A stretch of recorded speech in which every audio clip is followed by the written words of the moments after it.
Hello everyone, welcome to profound IAS.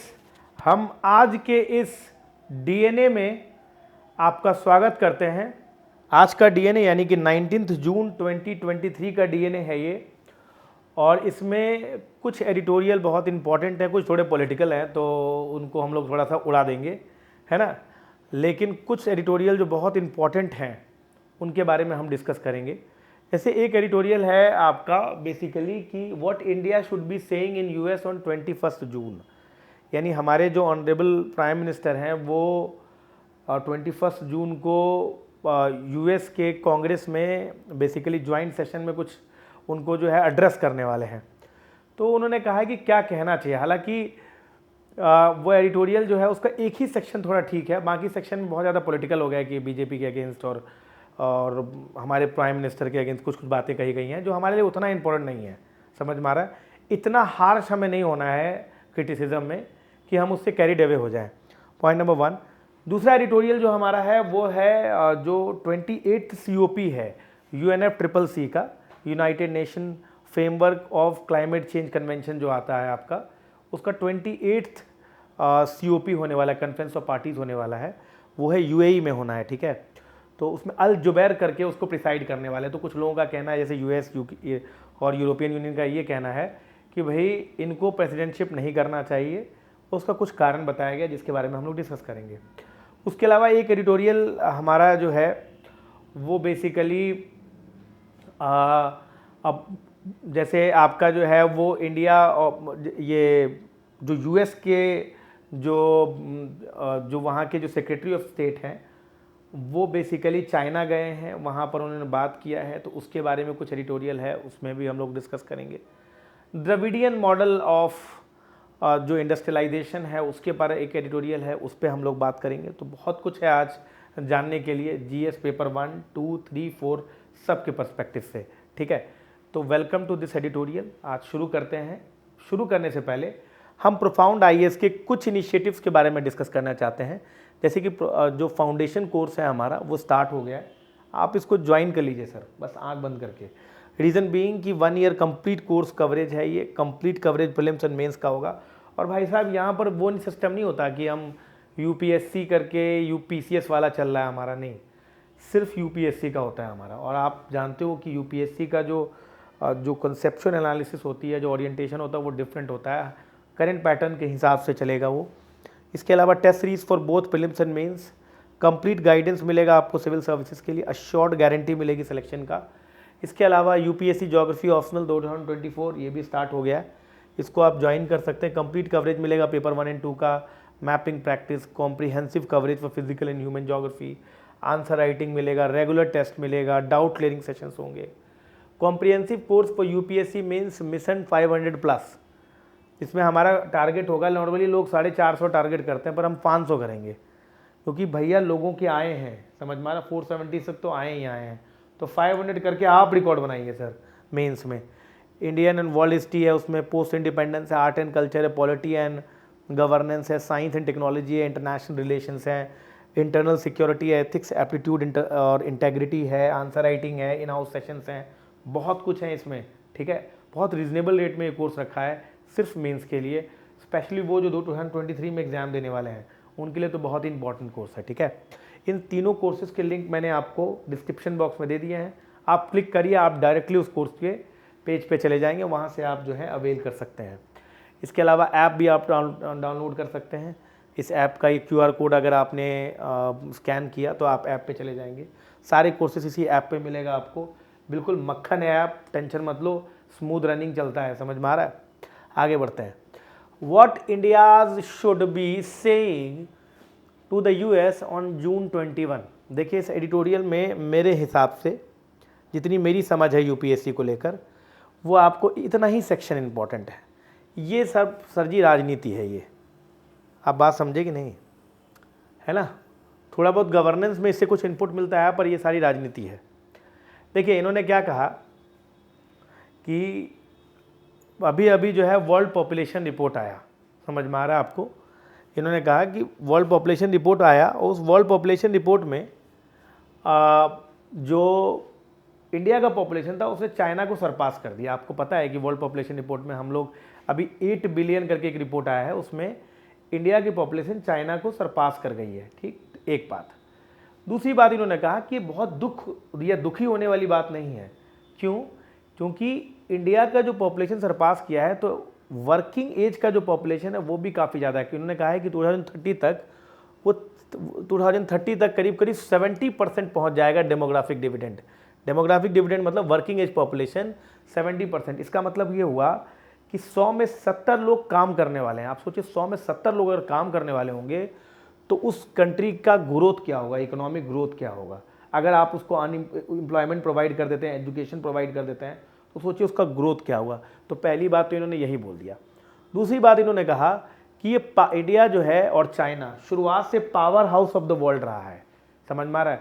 दोनों countries ने ज़बरदस्त कॉटन टेक्सटाइल बेचे हैं, समझ में आ रहा है, भेजा है वर्ल्ड में। भाई साहब एक समय ऐसा था कि ब्रिटेन में लोग ना मतलब दे फील प्राउड कि भैया हम इंडियन सामान का इस्तेमाल करें। They feel pride to have that item. तो वो एक प्राइड की तरह फील करते। तो इंडिया और चाइना दोनों का ही एक तरह का पावर हाउस हुआ करता था। दे हैव मतलब उनके पास गजब के रिसोर्सेज थे। और वो सर जी वर्ल्ड प्रोडक्शन का क्वार्टर यानी कि 25% जो वर्ल्ड प्रोडक्शन का इंडिया और चाइना ही होल्ड करता था। चाइना तो अभी भी काफ़ी ज़्यादा किए हुए, लेकिन इंडिया काफ़ी नीचे हो गया है।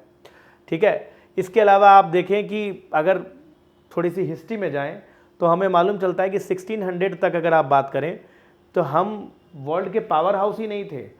इनफैक्ट कई सारे जैसे किंग जेम्स वन हुआ करते थे, उन्होंने सर जी अपने एम्बेसडर भेजे थे कि आखिर इंडिया इतना ग्रो कर कैसे रहा है, जरा पता करिए इसके बारे में। कई सारे पोएट्स, कई सारे पेंटर्स, कई सारे ट्रेडर क्लास के लोग, वो भाई साहब कोई इटली से आ रहा है, कोई इटली में सामान भेज रहा, कोई भाई साहब साउथ ईस्ट एशिया से ट्रेड हो रहा है। मतलब आप इनमें देखें ना सर, थाईलैंड में ट्रेड हो रहा है, समझ में आ रहा है आपको कि नहीं? तो थाईलैंड से, इटली से वहाँ के लोग एम्बेसडर पोएट्स इंडिया में आ रहे हैं, विजिट कर रहे हैं, सीख रहे हैं, जा रहे हैं, समझ लो। आप देखिए नालंदा यूनिवर्सिटी, ऐसे वर्ल्ड क्लास यूनिवर्सिटीज़ हमारे यहाँ हुआ करती थी। आप अगर बात करें मैथमेटिक्स और साइंस में sir, we have are great contribution in science. जैसे कि मैथ्स में ही आप रख लें, जीरो का इन्वेंशन हमने किया है। ट्रिग्नोमेट्री रख लीजिए सर। आप लिंग्विस्टिक में बात करें तो इतने सारे लिटरेचर हमारे यहाँ अवेलेबल हैं सर, समझ रहे हो। तो चाइना और हम हमेशा से आगे रहे हैं। ठीक है। तो काफ़ी कुछ हमारे यहाँ जो मेटलर्जी रही है सर, वो भाई साहब आप ये मान के रखिए कि उस समय में अशोका 2000 साल पहले उस समय में ऐसे मेटलर्जी रही है कि वो रस्ट प्रूफ रहा है, मतलब रस्ट नहीं लगेगा उसमें। वैसी मेटलर्जी हमारे यहाँ रही है sir ji. That was the beauty of that time. ठीक है। लेकिन धीमे धीमे जब कॉलोनियलिज्म आया तो धीमे धीमे इंडिया का ये प्राइड जो है वो चला गया। ठीक है। हमारे यहाँ जो कॉन्स्टिट्यूशन बना हुआ है, भले B.R. अम्बेडकर ने कोलंबिया यूनिवर्सिटी से पढ़ाई करी है, लेकिन जो डेमोक्रेसी, जो सोवरेनिटी इंडिया में है, जो डेमोक्रेसी का जो पेनिट्रेशन है, वो सब दुनिया से आउट ऑफ द वर्ल्ड है। अब यहाँ तक तो इन्होंने बड़ी तारीफ करी, उसके बाद यहाँ से चालू हो गया। अब इन्होंने बोलना शुरू कर दिया, लेकिन अब धीमे धीमे ये थ्रेटन हो रहा है। थ्रेटन इन द सेंस ये कह रहे हैं क्या कि जो करंट रेजीम है वो ऑपरेशन कर रही है माइनॉरिटी कम्युनिटी का। इन्होंने इसके कई एग्जाम्पल भी दिए, कह रहे हैं कहीं पर जगह पर लिंचिंग देखने को मिलता है, Muslim being targeted in the form of NRC। जैसे कि असम में कह रहे हैं कि कई सारे मुस्लिम सेक्शन के लोगों को वापस बांग्लादेश भेजा जा रहा है, माइग्रेंट्स को। इन्होंने कहा कि जो सिटीजनशिप अमेंडमेंट हुए हैं कई सारे, वो डिस्क्रिमिनेटरी हैं टू द मुस्लिम्स। समझ रहे हो बात को कि नहीं? कह रहे हैं कि इंडिया में जो प्राइम मिनिस्टर हैं उन पर 2002 में गुजरात राइट्स का इल्ज़ाम लगा हुआ था। हालांकि कोर्ट ने उन्हें फ्री कर दिया, लेकिन फिर भी टाइम एंड अगेन उन पर एलिगेशंस लगता रहता है। इन्होंने कहा एक समय में 2005 में गुजरात, मतलब जो हमारे ऑनरेबल प्राइम मिनिस्टर हैं वो उस समय में चीफ मिनिस्टर हुआ करते थे गुजरात के, उनको सर जी US में एंट्री मना कर दी गई थी। समझ रहे हो बातों की नहीं? तो ये सब बता रहे हैं क्या कि ये सारी चीज़ें दिखा रहा है कि वो स्पिरिट जो है, जो यूनिटी इन डाइवर्सिटी का हुआ करता था भारत में, वो स्पिरिट धीमे धीमे इरोड हो रहा है, समझ में आ रहा है, करंट डिस्पेंसेशन में। तो वही चीज़ें ये बता रहे हैं आपको। ये सब उतना आपको नहीं देखना है। देखिए इतना क्रिटिसिज्म मत करिए, समझ रहे हो, आपके लिए इतना ठीक नहीं है। आप इतना क्रिटिसाइज़ करेंगे तो गड़बड़ा जाएगा मैटर, समझे। उसको बहुत माइल्डली आपको बोलना है एग्जाम में। मैं आपको बता रहा हूँ क्योंकि मुझे तो DNA बताना है आपको, लेकिन ये इतना नहीं आप करेंगे, समझ में आ गया, कि एकदम एक टारगेट कम्युनिटी को करने लग जा रहे हैं उस चीज़ का, है ना। इसके बाद जबकि उतना सही भी नहीं है ये आर्गूमेंट, मतलब का के अपने प्रोज भी हैं, अपने कॉन्स भी हैं, एनआरसी के अपने प्रोज हैं, अपने कॉन्स भी हैं। आप देखिए, आप एक तरफ बोल रहे हो कि कमेटी में आप नहीं जा सकते, दूसरी तरफ आप एक चीज़ आपको ये भी ऑब्जर्व करना पड़ेगा कि कई सारे ऐसे बांग्लादेशीज हैं, they have intruded, they are illegally migrated to the Assam and leading to Bodo Muslim clash over there. तो वो चीज़ें इंटरनल सिक्योरिटी को थ्रेट करती हैं, तो वो सब चीज़ें भी आपको ध्यान में रखना पड़ेगा। आप ऐसे मतलब एकदम पान की दुकान वाला क्रिटिसिज्म नहीं कर सकते। फिर उन्होंने बोला कि अच्छा, क्रिटिसिज्म को भी दबाया जा रहा है। कई सारे ऐसे रिपोर्टर्स हैं प्रेस में जिनके इंडिपेंडेंस पे क्वेश्चन उठ रहा है। कई सारे तो अगर कोई आवाज़ उठाते सरकार के खिलाफ तो उन्हें दबा दिया जाता है। कई एनजीओज ऐसे हैं, जैसे कि इन्होंने एक एग्जांपल दिया कि बीबीसी जो था, उन्होंने एक डॉक्यूमेंट्री रिलीज़ किया था 2002 पर नरेंद्र मोदी जी पर। तो उन्होंने फिर थोड़े दिन बाद पता चला कि उस बीबीसी के जो दिल्ली का जो ऑफिस था, वहाँ पर डायरेक्ट कस्टम वाले जो नहीं, डायरेक्ट इंडियन जो रेवेन्यू होता है आपका, जो डायरेक्ट टैक्स वाला जो आपका डिपार्टमेंट होता है, central board of direct taxes, उनका सर जी छापा लग गया वहाँ पर। तो वही बता रहे हैं कि इससे डिसेंट को कर्व किया जा रहा है। कई सारे एनजीओज के इंडिपेंडेंस पे क्वेश्चन है, उन्हें सीज किया जाता है।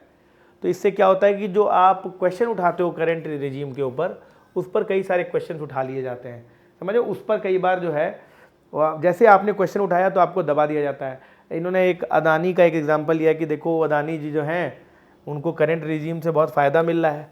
उन्होंने देखिए अभी एक चैनल खरीदा है, उसके एक रिपोर्टर निकल गए।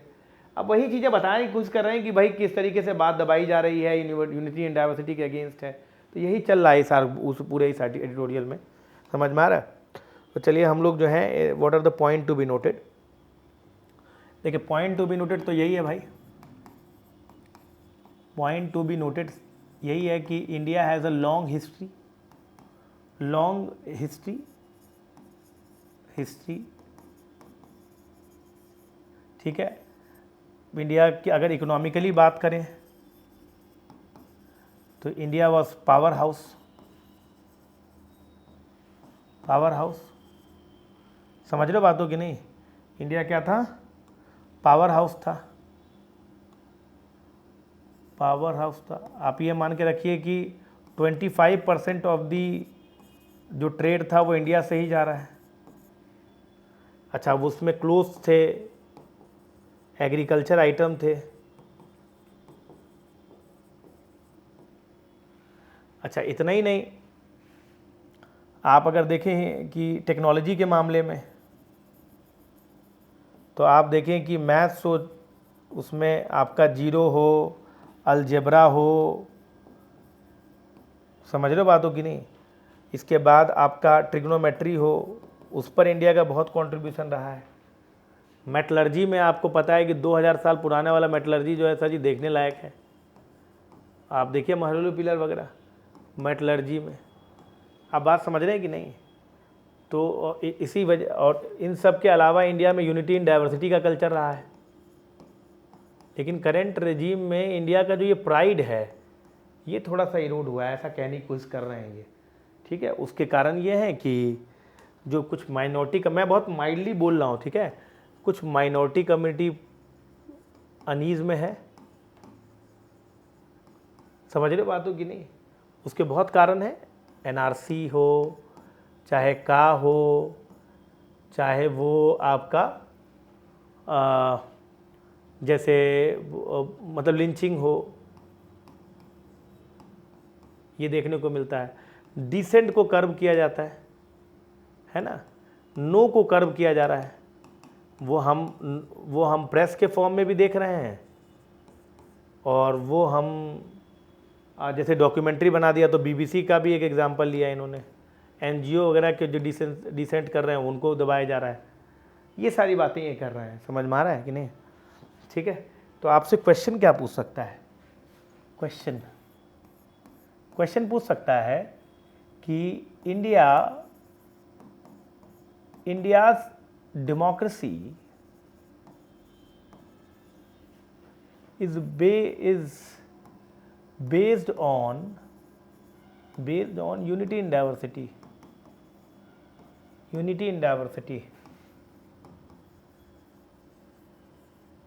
ठीक है। Without this principle without this principle, without this principle,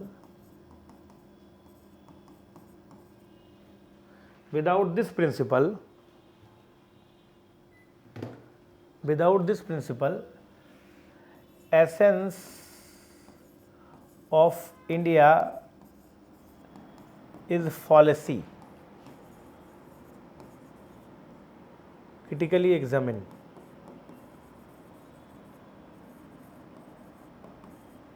Two 50 words, 15 marks. चलिए शुरू करते हैं और अगला article, responsibility and complexity of the climate leadership. अब मैं आपको समझाता हूँ ये क्या कह रहे हैं। देखिए, आपकी जानकारी के बता दूँ, थोड़ा सा मैं आपको पास से बता देता हूँ तो थोड़ा समझ में आ जाएगा। देखिए, 1992 में एक अर्थ समिट हुआ था, माफ़ करिए मैंने 7 लिख दिया, 92 अर्थ समिट हुआ था रियो दी जेनेरियो में, इसलिए इसे रियो समिट भी बोलते हैं। ठीक, इसके 3 पार्ट थे। इस समिट के बाद 3 पार्ट चीज़ें आई।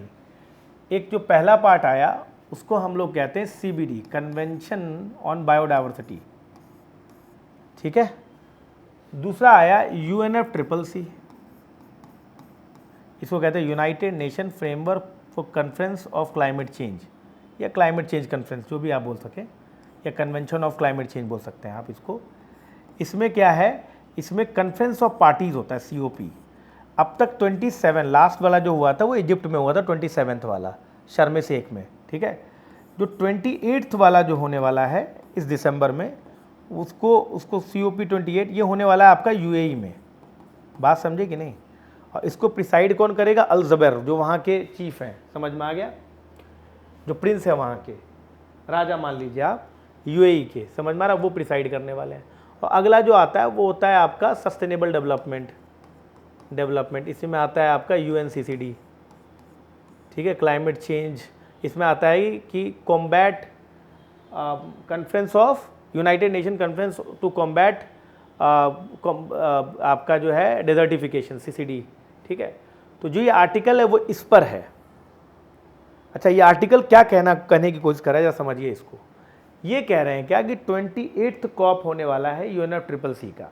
ठीक, 27th वाले में, जो इजिप्ट वाले में हुआ था, डिफरेंट कंट्री ने अपने अपने क्या दिए थे, अपने अपने जैसे INDC टारगेट, जिसे नेशनली डिटरमाइंड कॉन्ट्रीब्यूशन टारगेट कहते हैं। अब इसमें फंडा क्या समझिए, पेरिस समिट जो हुआ था 2015 में, उसमें ये कहा गया था कि हमें अपने क्लाइमेट को प्री इंडस्ट्रियल लेवल से 1.5 डिग्री तक कोशिश करना है कि 1.5 डिग्री सेल्सियस ही तक बढ़े। जैसे क्लाइमेट चेंज हो रहा है ना, तो ग्लोबल वार्मिंग हो रही है, तो प्री इंडस्ट्रियल लेवल, जो इंडस्ट्रियल रिवोल्यूशन है, उससे पहले जो टेम्परेचर, एवरेज टेम्परेचर था, उससे 1.5 डिग्री से ज़्यादा ना हो। हमारा टारगेट ये है। तो COP 28 में भी आपका यही टारगेट होगा। अब इन्होंने क्या किया कि UAE में सुल्तान अल ज़बेर जो हैं वो प्रिसाइड करेंगे। तो जो US और यूरोपियन यूनियन है, उनको इससे प्रॉब्लम है, और बहुत सारी कंट्रीज़ को इससे प्रॉब्लम है। क्यों प्रॉब्लम है? ऐसा देखा गया है कि ऐसा, मतलब ये जो प्रॉब्लम क्रिएट हुआ है वो इस वजह से हुआ कि सुल्तान अल ज़बेर जो हैं, उनकी अपनी एक कंपनी है पेट्रोलियम वाली। ध्यान से सुनिएगा सर, बहुत इंपॉर्टेंट बात है ये। इनकी अपनी एक पेट्रोलियम वाली कंपनी है। अब आप सोचिए, अपनी Abu Dhabi national oil company है सर इनकी, इन्हीं के नाम पर Abu Dhabi national oil company. अब ये खुद एक ऑयल कंपनी के मालिक हैं। ऑयल जो कि एक तरह का फॉसिल फ्यूल है, जो कि खुद पोल्यूशन क्रिएट करता है, ग्लोबल वार्मिंग में रिस्पॉन्सिबल है वो, और मतलब कि कार्बन जो है आउटपुट भी उसका ज़्यादा होता है। अगर कोई उस कंपनी का मालिक होगा तो वो कैसे प्रिसाइड करेगा उसमें, जिसमें हम क्लाइमेट चेंज को कॉम्बैट करने की बात करते हैं? ज़रा दिमाग लगाइए आप। एक तरफ आप बोल रहे हैं कि हम क्लाइमेट चेंज को रोकना चाहते हैं, ग्रीन हाउस गैसेस को हम कम करना चाहते हैं, और दूसरी तरफ आप ये कह रहे हैं कि आपकी अपनी एक कंपनी ऑयल वाली है जो ग्रीन हाउस गैस बढ़ाएगी। ये तो भैया, ये तो हिपोक्रेसी हो गई।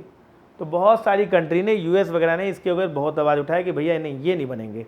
समझ में आ रहा है आपको कि नहीं? ये ध्यान रखिएगा। तो सारा बवाल इसी को लेकर था। अब ये आर्टिकल में शेख हसीना जो कि बांग्लादेश की प्राइम मिनिस्टर है, और मोहम्मद नसीद जो पहले मालदीव्स के प्रेसिडेंट हुआ करते थे, अभी स्पीकर है वहाँ के। समझ में आ रहा है? इन दोनों ने लिखा है, चूँकि दोनों लीडर हैं तो इनकी इस आर्टिकल की बहुत वैल्यू है। अब ज़रा ध्यान सुनिएगा, इन्होंने कहा कि वर्ल्ड की बहुत सारी कंट्री ने भी इनके इनका जो अल ज़बर जी जो बेसिकली प्रिसाइड कर रहे हैं COP28 में, उसके अगेंस्ट आवाज़ उठाया है। अब देखिए इन्होंने क्या कहा, इनका मुझे लग रहा है ऐसा कि इन दोनों को इससे कोई प्रॉब्लम नहीं है कि वही जो है वो प्रिसाइड कर रहे हैं ये चीज़ अल ज़बर, क्योंकि उन्होंने कहा कि भले हम ये मानते हैं कि सुल्तान अल ज़बेर जो है ज़बेर ये जो है इनकी अपनी ऑयल कंपनी है, लेकिन एक बात मत भूलिए कि इनकी एक रिन्यूएबल एनर्जी की कंपनी है जिनका नाम है मजदर। समझ में आ रहा है? ये एक रिन्यूएबल एनर्जी कंपनी है जो कि huge amount of investment solar energy और विंड एनर्जी में करते हैं। तो ऐसा नहीं है कि भाई साहब कि ये he is not interested in climate change और global warming, he is also interested in climate change and global warming, क्योंकि मजदर जो इनकी कंपनी है वो मतलब काफ़ी सारा जो है विंड एनर्जी और सोलर एनर्जी पर इन्वेस्टमेंट करती हो। इतना ही नहीं, एक जो है बरकाह न्यूक्लियर पावर प्लांट है जिसमें 6 गीगावाट की इलेक्ट्रिसिटी भी प्रोड्यूस किया जाता है। तो ये भी दिखाता है कि he is very much concern about the climate change. तो इनके आने से कोई प्रॉब्लम नहीं हो रहा है। समझ में आ रहा है? इन्होंने क्या कहा कि देखिए चाहे कोई भी प्रेसिडेंटशिप करे, समझ में आ रहा है, मैटर ये नहीं करता है कि प्रेसिडेंट कौन है, मैटर ये करता है कि जो आउटकम आए वो फ्रूटफुल हो। इन्होंने क्या कहा कि ज़्यादातर जगहों पे ये देखने को मिलता है कि जो ग्लोबल वार्मिंग और क्लाइमेट चेंज होता है वो डेवलप्ड कंट्री के एक्सेसिव पोल्यूशन फैलाने की वजह से होता है। डेवलप्ड कंट्री खूब पोल्यूशन फैलाती है। समझ में आ रहा है? ध्यान सुनिएगा सर। तो और उसका खामियाजा किन्हें भुगतना पड़ता है? जो तुम्हारी डेवलपिंग कंट्रीज़ होती है या पुअर कंट्रीज़ होती हैं। तो डेवलप्ड कंट्री ने ग्लोबल वार्मिंग करा क्योंकि उनकी कार्बन डाइऑक्साइड खूब इमिट करते हैं। आप देख लीजिएगा US, चाइना, ये सब तो डेवलप्ड और डेवलपिंग कंट्रीज़ में से हैं। खूब सारा जो है डेवलप्ड कंट्रीज़ में से हैं, खूब सारा कार्बन डाइऑक्साइड इमिट करते हैं। और नुकसान किसे भरना पड़ा है? मालदीव जो कि एक आइलैंड नेशन है। अगर मान लीजिए जरा सा भी पानी ऊपर होगा तो बहुत भारी एरिया जो है वो उनका डूब जाएगा और सलाइन हो जाएगा। तो भाई एक डेवलप्ड कंट्री के कार्बन डाइऑक्साइड की वजह से डेवलपिंग कंट्री या फिर पुअर कंट्री क्यों सफ़र करे? आप मुझे बताइए। तो इसके लिए प्रेसिडेंटशिप कौन कर रहा है ये मैटर नहीं कर रहा है। मैटर ये कर रहा है कि उसका आउटकम क्या निकल रहा है। सबसे पहली बात जो आउटकम इन्होंने बोला कि कहा फाइनेंस प्रोवाइड करिए सर। जो फाइनेंशियल कैपिटल जो दिया जाता है वो नहीं मिल पा रहा है। हर बार हम लोग बैठते हैं बोलते हैं $100 बिलियन देंगे, लेकिन क्लाइमेट चेंज फंड में कोई पैसा नहीं डालने की कोशिश करता है। हालांकि इन कंट्री ने अपने अपने कैपिटल, जैसे मुजीब क्लाइमेट प्रॉस्पेरिटी प्लान बनाया बांग्लादेश ने, समझ रहे हो बातों की नहीं, तो उसमें मतलब ट्रिलियंस ऑफ डॉलर मतलब दिया गया। तो क्लीन एनर्जी इंफ्रास्ट्रक्चर के लिए पैसे की जरूरत होती है। हर कंट्री चाहे डेवलप हो डेवलपिंग हो, अगर वो क्लीन एनर्जी इंफ्रास्ट्रक्चर क्रिएट कर रहा है, चाहे वो मेट्रो लगा रहा हो चाहे वो सोलर एनर्जी लगा रहा हो, उसके लिए पैसे की जरूरत होती है। और वो पैसा जो है उस पर इन्वेस्टमेंट कैसे होगा? जब तक ग्लोबल जितने भी डेवलप कंट्री जिन्होंने ज़्यादा पोल्यूशन किया अंडर द पोल्यूटर पे प्रिंसिपल, जब तक वो पैसा नहीं डालेंगे तब तक कैसे होगा? तो वो डालने की बहुत ज़रूरत है। समझ में आ रहा है कि नहीं? अच्छा, इन्होंने क्या बोला कि कई सारी कंट्रीज़ जो पुअर है अंडर मतलब कि या डेवलपिंग है, उनके पास ऑलरेडी बहुत डेट हैं। अब वो डेट ज़्यादातर क्लाइमेट चेंज की वजह से हो रहे हैं। कई बार उन्हें ऐसे एक्शन किए जाते हैं, जैसे मान लो कि क्लाइमेट चेंज हुआ, ग्लोबल वार्मिंग हो गया, अचानक से साइक्लोन आ गया, उसकी वजह से बहुत डिस्ट्रक्शन हो गया। जो पैसा प्लान एक्सपेंडिचर में लगना था उसको आपने क्या करना पड़ेगा, वहाँ से निकाल कर आपको डालना पड़ेगा इमीडिएट रिलीफ में। तो इन्होंने बोला कि इस चक्कर में कई बार हमें उधार लेना पड़ता है। तो ये अक्सर डेवलप्ड कंट्री की वजह से हो रहा है ना, इमिशन की वजह से हो रहा है ना, कहीं इमिशन कहीं और हुआ इसकी वजह से हुआ। तो इन्होंने कहा कि देखो कोई एक कंट्री नहीं हो सकता, कलेक्टिव अप्रोच। अगर कोई एक कंट्री चाहे कि मैं क्लाइमेट चेंज रोक लूँ तो भाई वो पॉसिबल नहीं है, वो एक कलेक्टिव अप्रोच का काम है। समझ में आ रहा है?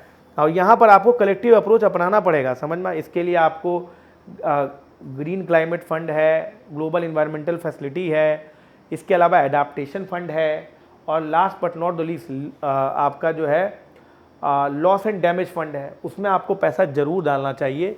ये इन्होंने बताने की आपको कोशिश किया है, रादर दैन इसमें लगे रहें कि भाई किसको हमें प्रेसिडेंटशिप देना है या नहीं देना है। हमें इसमें लगना चाहिए कि कैसे फाइनेंशियल मैकेनिज़्म हो, फाइनेंशियल आर्म स्ट्रॉन्ग हो, ताकि डेवलप्ड और डेवलपिंग कंट्री दोनों के दोनों इस आर्म से बेनिफिट गेन कर सकें। यही इस एडिटोरियल में बताने की कोशिश की गई है, यही कहना चाह रहा है ये एडिटोरियल। समझ में आ रहा है कि नहीं? तो ज़्यादा कुछ पॉइंट टू बी नोटेड इसमें नहीं है। पॉइंट टू बी नोटेड बस इतना ही है, टू बी नोटेड। सबसे पहला चीज़ तो इन्होंने ये बोला कि COP28 होने वाला है यूएई में, और उसके प्रेसिडेंट को लेकर, प्रेसिडेंटशिप को लेकर यूएसए एंड यूरोपियन यूनियन को रिजर्वेशंस हैं, क्योंकि सुल्तान अल ज़बर जो हैं, अल ज़बर, इनकी अपनी एक ऑयल कंपनी है। पर ये ना भूलिए कि इनकी अपनी जो है रिन्यूएबल एनर्जी वाली भी कंपनी है। तो ये फालतू के डिबेट में हमें नहीं पढ़ना चाहिए, हमें ये देखना चाहिए कि वेदर फाइनेंशियल आर्म स्ट्रांग हो रहा है कि नहीं। समझ में आ रहा है कि नहीं? ताकि जो लीस्ट डेवलप्ड कंट्रीज़ हैं या डेवलपिंग कंट्रीज़ हैं उनको फाइनेंस मिल सके। समझ में आ रहा है?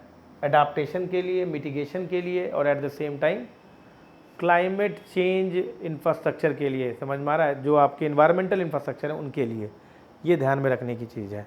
ठीक, लिखिए क्वेश्चन में आ सकता है कि फाइनेंशियल आर्म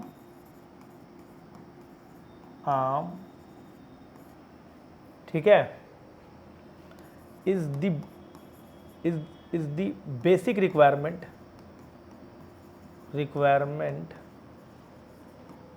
ऑफ, ठीक है, of developing countries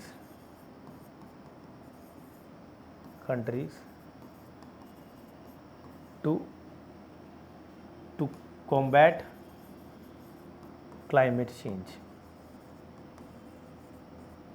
250 words, 15 marks. ठीक, चलिए आगे बढ़ते हैं। Preparedness page of. अब ये आर्टिकल क्या कह रहा है समझो। ये आर्टिकल कह रहा है भाई कि अभी जो है बिपरजॉय करके एक साइक्लोन आया गुजरात के कच्छ बेल्ट में। सर, जो हमारा फोरकास्टिंग था वो बहुत सही निकला, हमने उस एरिया को ऑलरेडी इवैक्यूएट कर दिया और काफ़ी लोगों की जान बचा ली। हालांकि कुछ डैमेज हुए हैं, कई जगह पर इलेक्ट्रिसिटी चली गई है, वायर टूट गए हैं, ट्रांसफार्मर जल गए हैं, समझ में आ रहा है, लेकिन हमने काफ़ी जान मान की हानि बचा दी। ये कमेंडेबल टास्क है, हमने अच्छा प्रिपेयर्डनेस किया, इसका सोल्यूशन ये निकला। मीडिया ने भी काफ़ी इसको अवेयरनेस फैलाया। लेकिन इन्होंने एक बात लास्ट में ये बोला है यहाँ पर जो बहुत सही लगा मुझे, मैं आपको दिखाना चाहता हूँ, एक सेकेंड। देखिए इन्होंने जो आखिरी में ये लाइन बोला है, ज़रा पढ़िए इस लाइन को, मैं आपको ये बताना चाहता हूँ। देखिए क्या लिखा हुआ है। However, there are newer threats on the horizon. Several studies warn that the Arabian Sea, thanks for the effect of the global warming, is likely to be the fountainhead of many more severe cyclones. इन्होंने बोला है कि global warming की वजह से जो area पहले cyclone prone नहीं होता था, अब साइक्लोन प्रोन होता जा रहा है। ठीक है, इन्होंने बोला कि frequent evacuation can not be implemented as the permanent policy. अभी जो आपकी पॉलिसी है कि भाई साइक्लोन आया तो आप इवैक्यूएट कर दिए, कई लोगों की जान बचा दिए, शेल्टर्स में डाल दिए, आप इसे परमानेंट पॉलिसी नहीं बना सकते। समझ में आ रहा है? अब आपको पता है कि जब साइक्लोन आता है, हर साल ही करीब करीब आता है इस बेल्ट में, तो अब आपको अपने इंफ्रास्ट्रक्चर में इस चीज़ को इनकॉर्पोरेट करना पड़ेगा। समझ में आ रहा है? इन्होंने बोला, ठीक है, इन्होंने बोला कि intervention and efforts must be made to ensure that coastal regulation zone norms that prescribe the kind of structure permissible at the specified distance from the shoreline must be strictly implemented। इन्होंने बोला है कि the dwelling unit of the rural coastal inhabitants must be strengthened, ठीक है, and the natural bulwark of such as mangroves and wetlands must be buttressed the improved resilience। अब इन्होंने क्या बोला, ये बहुत बढ़िया बात है। इन्होंने बोला बार बार कब तक खाली करते रहेंगे आप, साइक्लोन आएगा खाली किए, साइक्लोन आएगा। सर ध्यान रखिए, पहला तो कोस्टल एरिया में ना आप मैनग्रूव्स वगैरह लगाइए। ठीक, इससे क्या होता है, साइक्लोन सप्रेस होता है। Point number, this is the natural barrier. दूसरा इन्होंने बोला कोस्टल रेगुलेशन जोन इम्प्लीमेंट करिए कि भैया इस एरिया में कोई घर नहीं बनाएगा। अच्छा, दूसरी बात, जहाँ पे घर बन रहे हैं उन पर ऑलरेडी जो है साइक्लोन रेजिलिएंट घर होने चाहिए, इंफ्रास्ट्रक्चर वैसा होना चाहिए। तो ये बात इस आर्टिकल में कही गई जो ज़बरदस्त है। ये 3-4 पॉइंट मुझे बहुत सही लगा, ठीक है, इसको आप लिख लीजिए, डिजास्टर मैनेजमेंट में आपके काम आएगा। ठीक, आगे बढ़िए। इन्होंने बोला emerging challenges to the Dravidian model. अभी आर्टिकल क्या कह रहा है समझिए। अभी तमिलनाडु गवर्नमेंट ने ये कह दिया नोटिफिकेशन निकाल के कि भाई ऐसा है, अब जो लेबर है वो अब 8 घंटे वर्क नहीं करेगा, 12 घंटे वर्क करेगा, है ना। इससे क्या होगा कि जो प्रोडक्टिविटी है वो बढ़ जाएगी और ओवरऑल इकोनॉमिक डेवलपमेंट होगा, इससे और एम्प्लॉयमेंट क्रिएट होगा और विन विन सिचुएशन होगा। बाद में बहुत प्रोटेस्ट हुआ तो गवर्नमेंट को इसको हटाना पड़ गया। अच्छा, गवर्नमेंट का ये कहना था कि द्रविडियन मॉडल इस तरीके से वर्क करता है कि प्रोडक्टिविटी ज़्यादा रहे, ज़्यादा प्रोडक्शन हो, ज़्यादा एम्प्लॉयमेंट क्रिएट हो। इन्होंने बोला ये पूरी चीज़ ही गड़बड़ है, समझ में आ रहा है आपको, है ना। ये ध्यान रखिएगा। इन्होंने कहा क्या है कि ये पूरी चीज़ इनकी सोच ही गड़बड़ है। इन्होंने कहा क्या कि इनको ऐसा लग रहा है कि तमिलनाडु को ऐसा लग रहा है कि इन्होंने बहुत ज़्यादा डेवलपमेंट कर लिया अपने आप में, जबकि ये गलत है। इनका जो शेयर ऑफ एम्प्लॉयमेंट है वो एग्रीकल्चर सेक्टर में बढ़ा है। जब आप मैन्युफैक्चरिंग में इतना करना चाहते हैं तो फिर आपका एग्रीकल्चर सेक्टर में पॉपुलेशन का शेयर कैसे बढ़ गया, कैसे लोग ज़्यादा एम्प्लॉय एग्रीकल्चर सेक्टर में हो रहे हैं। पहले 28% थे, अब वो 30% हो गए हैं। 27% थे, अब वो 30% हो गए। देखिए यहाँ पर क्या लिखा हुआ है, समझ रहे हो बातों की नहीं। और इनका मैन्युफैक्चरिंग में घटा है, बोले कि 20% से 16.8 है। तो इसका मतलब ये हुआ कि देयर इज अ स्कार्सिटी, तभी तो लोग मैन्युफैक्चरिंग से शिफ्ट हो रहे हैं एग्रीकल्चर की तरफ। ये इन्होंने बताने की कोशिश किया है। यानी कोई तो क्रंच है ना आपका, तो इस कंडीशन में आपका इस टाइप का जो प्लानिंग होगा वो आपका वर्क नहीं कर पाएगा। कहा कि ये चीज़ जो है ना, इन्होंने देखिए क्या लिखा हुआ है, amendment would have attracted more investment. इन्होंने क्या बोला कि ये जो अमेंडमेंट होगा जिसमें 8 घंटे से 12 घंटे हम काम करेंगे, तो तमिलनाडु गवर्नमेंट ने कहा कि इससे क्या होगा, हमारे स्टेट में इन्वेस्टमेंट ज़्यादा आएगा क्योंकि लेबर प्रोडक्टिविटी बढ़ जाएगी। समझ में आ रहा है। तो इन्वेस्टमेंट ज़्यादा आएगा तो और एम्प्लॉयमेंट क्रिएट होगा। ये इनके दिमाग में चल रहा है। कह रहा है ये सब चलता नहीं है भाई। Key indicator for this is the lower share of the agriculture in the total employment state. इन्होंने बोला क्या कि Tamil Nadu is one of the few state that to have achieve the structural change and poverty reduction simultaneously. इन्होंने कहा structural change जो देखने को मिला है कि ज़्यादातर लोग एग्रीकल्चर से शिफ्ट हो गए हैं मैन्युफैक्चरिंग सेक्टर में। ये जो कॉन्सेप्ट है यही गड़बड़ है, क्योंकि डे बाय डे ये देखने को मिला है कि एग्रीकल्चर सेक्टर में जो एम्प्लॉयमेंट है वो बढ़ा है, एग्रीकल्चर सेक्टर में जो लेबर का पार्टिसिपेशन है वो बढ़ा है in comparison to manufacturing sector. और ये पूरी की पूरी एनालॉजी को ही गलत कर देता है। तो इन्होंने ये बोला कि सिंपल सीधी सी बात कि ये चीज़ चलेगा नहीं आपका, कि आप चाह रहे हैं कि 8 घंटे से 12 घंटे काम करवा लें और फिर इससे अट्रैक्टिव इन्वेस्टमेंट अट्रैक्ट होगा और फिर बाद में करें। सर, लेबर प्रोडक्टिविटी डिक्रीज हो जाएगी इतने लंबे आवर्स के लिए। ये बताने की इन्होंने कोशिश किया है, उसके लिए इन्होंने बहुत सारे लॉजिक दिए हैं। इसको द्रविडियन मॉडल ऑफ इंडस्ट्रियलाइजेशन कहा है। अच्छा, बिरेन आस्क, एक और एडिटोरियल था, वो अनफॉर्चुनेटली वो एक्चुअली कॉन्गो, और मैं बता देता हूँ ऐसे मुंह से, एक्चुअली वो मतलब उस आर्टिकल को डालना भूल गया मैं यहाँ पर। वो कॉन्गो को लेकर था कि कॉन्गो में और मतलब कि कॉन्गो के आसपास रीजन में इस्लामिक मिलिटेंसी बढ़ रही है। तो मैं कल एक्चुअली वो आर्टिकल लाऊंगा ना, तो तब डिस्कस करेंगे उसके बारे में, वो डिटेल से। समझ में आ रहा है कि वो क्या मिलिटेंसी और क्या है। तो वो एक्चुअल बहुत सारे क्वेश्चंस अफ्रीका से आ रहे हैं, तो मैंने सोचा कि वो भी एडिटोरियल हम डिस्कस कर लें, पर वो एक्चुअली मिस हो गया, वो एडिटोरियल में डाल नहीं पाया, इसमें दिमाग से निकल गया होगा। चलिए ठीक है, उसको हम लोग कल एक बार देख लेंगे। अच्छा, Biren ask Mizoram CM to protect Meiteis MLA in New Delhi to meet PM. Actually क्या हुआ है कि जो चीफ मिनिस्टर हैं आपके मणिपुर के, बीरेन जी, उन्होंने मतलब कि एक्चुअली काफ़ी सारे लोग मणिपुर के जो मैतीज कम्युनिटी और कुकीज़ कम्युनिटी के, वो मिजोरम चले गए हैं। तो वहाँ के चीफ मिनिस्टर ने मिजोरम के गवर्नमेंट को भी कहा है कि भाई ऐसा है, हमारे कुछ कमेटी के लोग मैतीज वगैरह गए हैं, आप थोड़ा उसको प्रोटेक्ट करिए।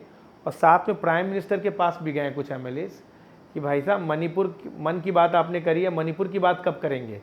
तो उन्होंने वही कहा है कि जो साइलेंस के अगेंस्ट की तोड़िए अपने साइलेंस को, और ज़रा मैतीस और मणिपुर की तरफ ध्यान दीजिए, ये ध्यान रखिए। इन्होंने बोला Indian drugs under lens in Sri Lanka over adverse events. इसका क्या मतलब हुआ मैं समझाता हूँ। देखिए, इंडिया जो है वो फार्मास्यूटिकल हब है वर्ल्ड का। तो इन्होंने ये आर्टिकल इन्होंने कहा है क्या कि इंडियन ड्रग्स जो कि श्रीलंका में भी गया है, उससे कुछ लोगों की तबीयत ख़राब हो गई है और कुछ लोगों की डेथ भी हो गई है।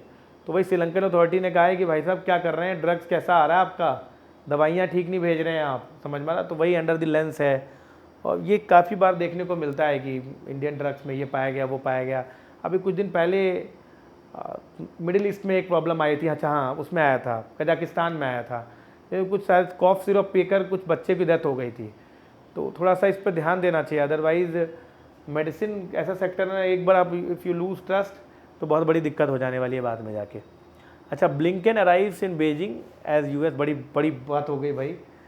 रीज़न बीइंग कि यूएस और चाइना ऑन वन स्टेज, बड़ी बात है, समझ में आ रहा है। हालांकि कुछ लोग एक G2 नाम का इनफॉर्मल ऑर्गेनाइजेशन की भी बात करते हैं, कुछ महान मतलब शोधकर्ता जो होते हैं जो IR की बात करते हैं, पर फिलहाल हम अपने UPSC लेवल पे ही रहें। तो उसमें ये दोनों बात किए कि भाई हम दोनों में जो मिसअंडरस्टैंडिंग है इसे दूर करते हैं और आगे बढ़ते हैं। We too are the developed countries across the world, we are the leaders, super powers हैं हम, समझ रहे हो बातों की नहीं। तो ये बहुत बड़ी बात है, दो कंट्रीज़ में अगर आपस में ट्रस्ट है तो ज़्यादा सही है, ठीक है। तो this is all for today. We have discuss 3 major editorials and many other petty articles also. ये बहुत ही कॉम्प्रिहेंसिव एडिटोरियल होता है। अच्छा, जिस दिन मैं एडिटोरियल नहीं डालता हूँ तो बच्चे लोग पूछने लग जाते सर आपने एडिटोरियल नहीं डाला। यार कभी कभी क्या होता है ना, तबीयत ख़राब हो जाती है यार, इतना पढ़ाना होता है, इतना पढ़ाना होता है सुबह शाम से, समझ में आ गया। तो कभी कभी हम डाल नहीं पाते हैं, तो I am very very sorry for that. अच्छा, इन केस अगर किसी उस दिन का एडिटोरियल मान लीजिए कुछ मिस हो जाता है, कोई पॉइंट मिस हो जाता है, तो मैं उसे अगले दिन कवर कर देता हूँ। तो उसके लिए आप टेंशन मत लिया कीजिए, बस आप लगातार बने रहिए इस एडिटोरियल में और आपका प्यार मिलता रहे तो मैं इसको कंटिन्यू रखूँगा हमेशा के लिए। एक और बात, अपने दोस्तों में ज़रूर फैलाएँ, दोस्तों को बताएँ कि इसे देखें, ठीक है। अगर आपको ये वीडियो अच्छा लगता है तो आप इसे लाइक ज़रूर करें और चैनल को सब्सक्राइब जरूर करें। यार तुम लोग सब्सक्राइब नहीं करते हो, 50-60% लोग जो देख रहे हैं वो सब्सक्राइब ही नहीं करते हैं। कुछ जा थोड़ी नहीं रहा है यार, आप सब्सक्राइब का बटन दबा दीजिए, समझ में आ रहा है आपको। आपके पास मेरा कोई भी वीडियो आएगा वो आपके साथ सबसे पहले आ जाएगा। कुछ नहीं जाना, कोई पैसा नहीं लगना, मैंने तो आपसे पैसे भी नहीं मांगे, इसका तो कुछ नहीं है, this is completely free of cost. तो सर जी आप प्लीज़ देखें, ठीक है, और सब्सक्राइब जरूर करें, लाइक जरूर करें। Thank you all of you, bye bye, धन्यवाद।